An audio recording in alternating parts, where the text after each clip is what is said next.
भाग 2 में हम प्रकाश का परावर्तन के 2 नियम समझा चुके थे।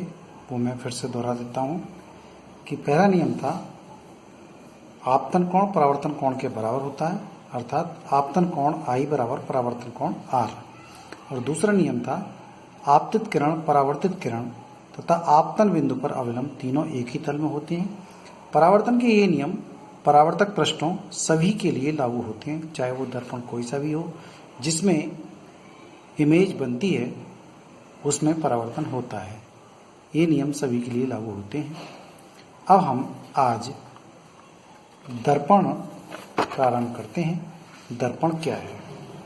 दर्पण वह है जिसमें चेहरा किसी वस्तु का प्रतिबिंब दिख जाता हो, वो दर्पण का काम करता है। यदि किसी चिकने पारदर्शी माध्यम के तल के एक पृष्ठ पर कलई, चांदी की पॉलिश या लाल ऑक्साइड कर दिया जाए तो दूसरा पृष्ठ परावर्तक तल हो जाता हो, इसे ही दर्पण कहा जाता है। वह सभी चीज दर्पण है जिसमें चेहरा दिख जाता हो, जिसमें इमेज बन जाती हो, वो सभी दर्पण का काम करते हैं। दर्पण 2 प्रकार के होते हैं, समतल दर्पण और गोलीय दर्पण। लेकिन गोलीय दर्पण के 2 भाग होते हैं, मुख्य रूप से समतल दर्पण और गोलीय दर्पण। लेकिन गोलीय दर्पण के 2 भाग होते हैं, नंबर 1 अवतल दर्पण और नंबर 2 है उत्तल दर्पण। हम समतल दर्पण का जिक्र कर लेते हैं। समतल दर्पण क्या है? ये कांच का एक मेरे पास एक प्लेट है कांच की, मुझे ये गोल मिली है इस तरह से वृत्ताकार, लेकिन चपटी नहीं मिली, लॉकडाउन चल रहा है इसलिए। ये प्लेन है। अगर हम इस एक तरफ इधर या इधर अगर चांदी या लाल ऑक्साइड का पेंट कर दिया जाए, पॉलिश कर दी जाए, तो ये वाला तल हमारा परावर्तक तल बन जाएगा। यदि इधर कर दी जाएगी तो फिर ये वाला तल हमारा परावर्तक तल बन जाएगा।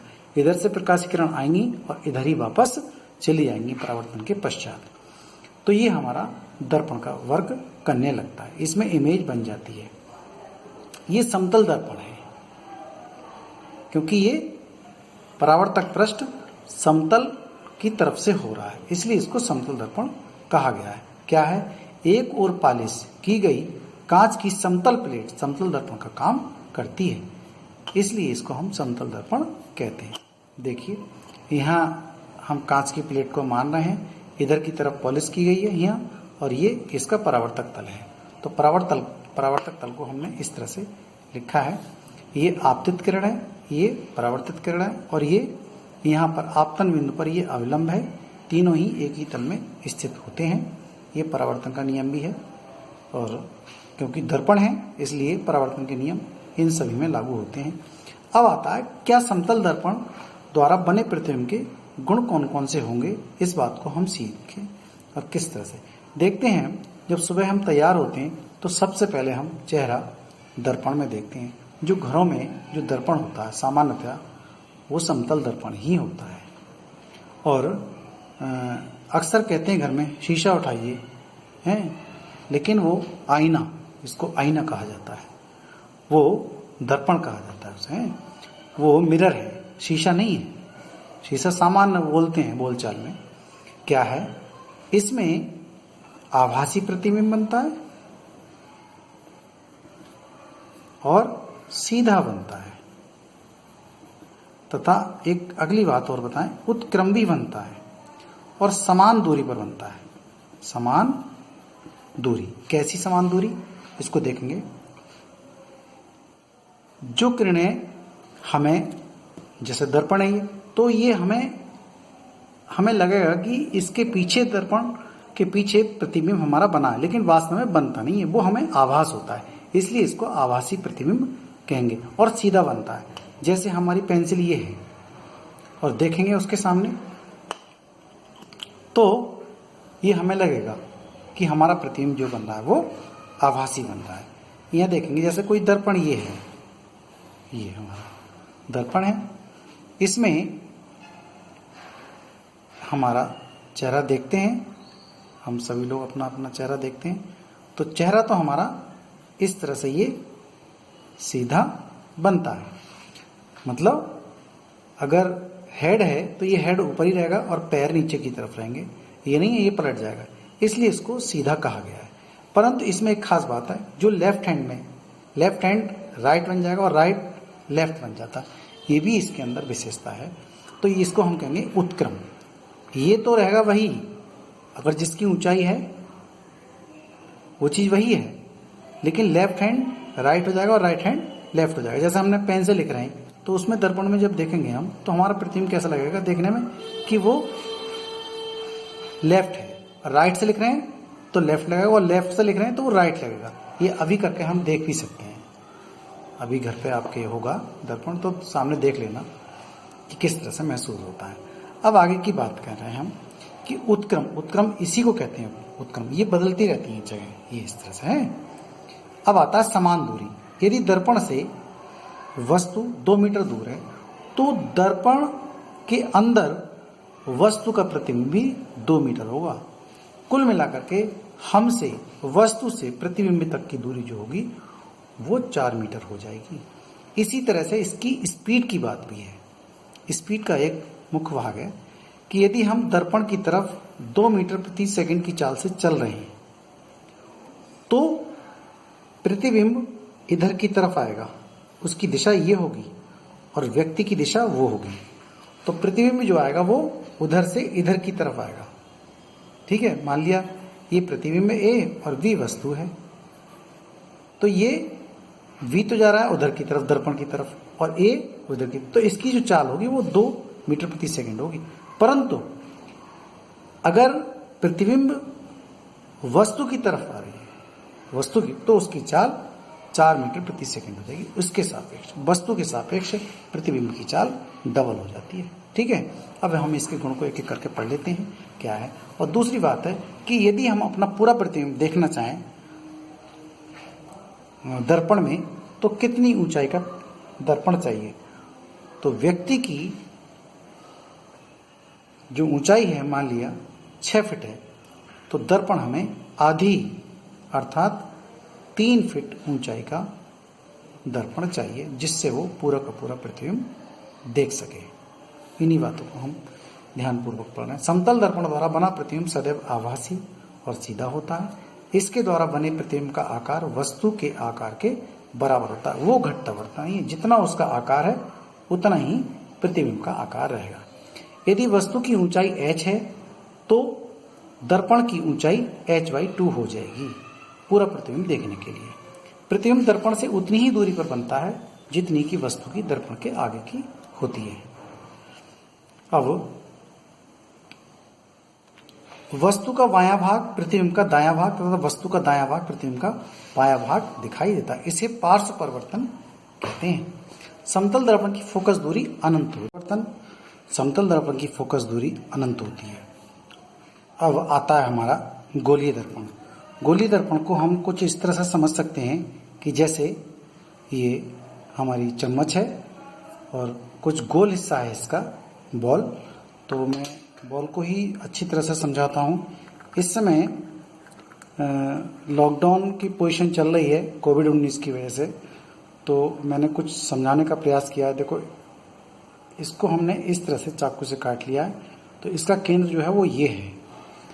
तो थोड़ा सा पार्ट ले लिया मैंने इसका समझाने के लिए। अब ये मान के चल रहे हैं कि ये कांच की बनी हुई है, तो कहीं किसी इधर पॉलिश कर दिया तो ये परावर्तक हो जाएगा और इधर पॉलिश कर दिया तो ये परावर्तक होगा। तो ऐसे दर्पण को हम गोलीय दर्पण कहते हैं। गोलीय दर्पण मुख्य रूप से 2 प्रकार के होते हैं।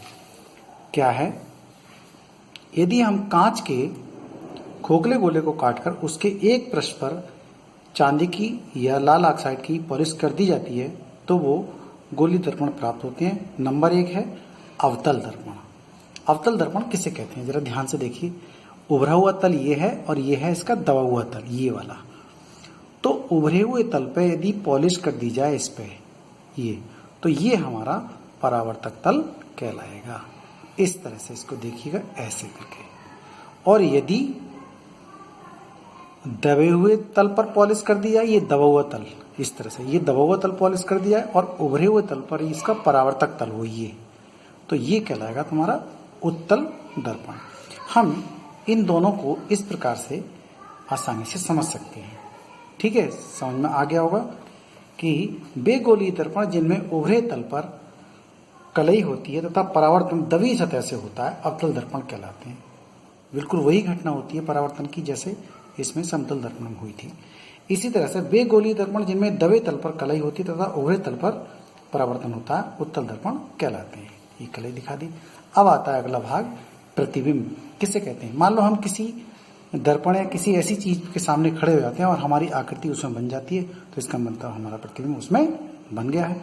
क्या है, जब किसी वस्तु को दर्पण के सामने रखा जाता है तो दर्पण में उसकी आकृति बन जाती है। दर्पण में बनी आकृति को ही वस्तु का प्रतिबिंब कहते हैं। अथवा जब प्रकाश की किरणें वस्तु के किसी बिंदु से चलकर परावर्तन अथवा आवर्तन के पश्चात किसी दूसरे बिंदु पर जाकर मिलती हैं, दूसरे बिंदु से आती हुई प्रतीत होती हैं, तो इस दूसरे बिंदु को पहले बिंदु का प्रतिबिंब भी कहते हैं। हम इस तरह से डेफिनेशन देखें या फिर उस ऊपर वाली डेफिनेशन को भी देख सकते हैं। अब आता है इसमें प्रतिबिंब कितनी प्रकार से बन सकता है। प्रतिबिंब दो प्रकार से बने हैं। नंबर 1 वास्तविक प्रतिबिंब और नंबर 2 आभासी प्रतिबिंब। किस तरह से बने हैं, जब किसी वस्तु से प्रकाश की किरणें चलकर परावर्तन के पश्चात वास्तव में मिलती हैं तो ऐसे प्रतिबिंब को वास्तविक प्रतिबिंब कहते हैं। वास्तविक प्रतिबिंब को मैं इस तरह से बता रहा हूं, परावर्तन या अपवर्तन के पश्चात किसी दूसरे बिंदु पर वास्तव में मिलती हैं तो दूसरे बिंदु पर बने प्रतिबिंब को बिंदु वस्तु का वास्तविक प्रतिबिंब कहते हैं। इस प्रतिबिंब को पर्दे पर प्राप्त किया जा सकता है। इस बात को भी देख लेंगे और बनेगा कैसे ये मैं बता रहा हूं आपको। देखो, ये हमारा हो गया अवतल दर्पण। अवतल दर्पण में ऐसा होता है और ये हो गई आपकी मुख्य अक्ष। इसके सामने हमने वस्तु को रखा है ये, और ये किरण चली आपकी ये, थोड़ा और बड़ा बना लेंगे, और अब हो गया यहाँ पर ये अविलंब, और मुख्य अक्ष के समांतर चलने के बाद ये इधर से कट हुआ और फिर ये किरण इधर की तरफ चली अब की बार, और यहाँ पर दोनों किरणें मिली हैं। इसका मतलब यहाँ पर इसका प्रतिबिंब बन गया है ये। ठीक है, वास्तव मिल गई इसलिए यह वास्तविक प्रतिबिंब बनता है। अब आता है अगला आभासी प्रतिबिंब। आभासी प्रतिबिंब, यदि किसी बिंदु वस्तु से चलने वाली प्रकाश की किरणें परावर्तन या अपवर्तन के पश्चात किसी बिंदु पर वास्तव में नहीं मिलती हैं बल्कि दूसरे बिंदु से आती हुई प्रतीत होती हैं, तो इस बिंदु पर बने प्रतिबिंब को हम आभासी प्रतिबिंब कहते हैं और इसे पर्दे पर प्राप्त नहीं किया जा सकता, इसका फोटो लिया जाता है। इसको मैं कुछ इस तरह से बता रहा हूं, जरा ध्यान से देखें। ये हो गया आपका उत्तल दर्पण। ये उत्तल दर्पण अंदर की तरफ से क्या कर दी गई, पॉलिश, और ये हो गई आपकी मुख्य अक्ष और ये हो गई वस्तु। वही सिस्टम इसमें भी है कि हमने मुख्य अक्ष के समांतर प्रकाश की किरण गई है और फिर उसके बाद वो उधर की तरफ चली जाएगी परावर्तन, क्योंकि परावर्तन जो होगा वो अविलंब है। अविलंब से जितना कोण ये होगा उतना ही कोण होगा, और यहाँ से हम देख रहे हैं इस किरण को, इस जगह से देख रहे हैं, तो ऐसा लगता है इस व्यक्ति को कि वो किरण तो इधर से आ रही है। ये इसको डॉट डॉट दिखाया गया। अब दूसरी किरण हम डालते हैं यहाँ, ये मुख्य अक्ष बड़ी कर लेंगे ये, तो ऐसा लगता है कि प्रतिबिंब जो बना है वो यहाँ बना है, तो आभासी प्रतिबिंब बनता है इस जगह पर। ये आभासी प्रतिबिंब बनता है और यहाँ बनता है वास्तविक प्रतिबिंब। इसलिए ये आभासी प्रतिबिंब आप समझ ही गए होंगे और वास्तविक प्रतिबिंब समझ गए। अब मैं अगला हिस्सा बाद में बताऊंगा, तब तक के लिए धन्यवाद। ठीक है, थैंक यू।